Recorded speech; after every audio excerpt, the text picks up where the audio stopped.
మీ అందరి జోష్ నేను పొద్దు నుంచి చూస్తా ఉన్నా. ఇక ఖచ్చితంగా బీఆర్ఎస్ పార్టీ అధికారంలోకి వచ్చేది ఖాయం అని చెప్పి అనిపిస్తా ఉంది.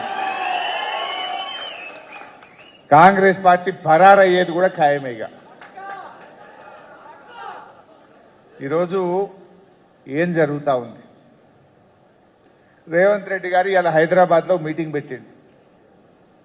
రైతుల ఆశీర్వాద సభ, రైతుల ఆశీర్వాద సభనట. నా దృష్టిలో రేవంత్ రెడ్డి గారు రైతుల ఆశీర్వాద సభ కాదు నువ్వు పెట్టుకోవాల్సింది, రైతు వంచన సభ అని పెట్టుకో. రైతుల్ని అడుగడుగున వంచినవు, రైతుల్ని అడుగడుగున మోసం చేసింది కదా రేవంత్ రెడ్డి. మొన్న యాసంగి రైతు బంధు పడ్డదా? మా దగ్గరికే సిద్దిపేటకు వచ్చిండు. మా దగ్గరకు వచ్చి ఏం చెప్పిండు?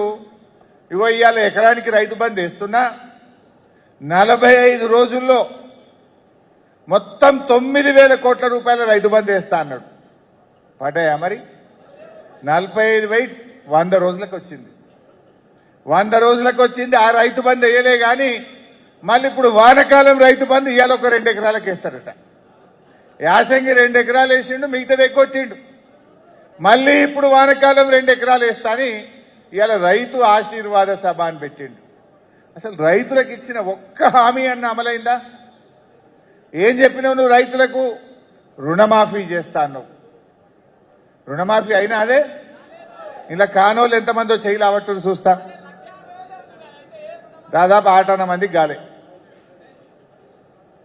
ఇవాళ 2 లక్షల లోపోళ్ళకి గాలే, 2 లక్షల పైన వాళ్ళకి కూడా రుణమాఫీ గాలే. నీకు 50,000 ఉన్న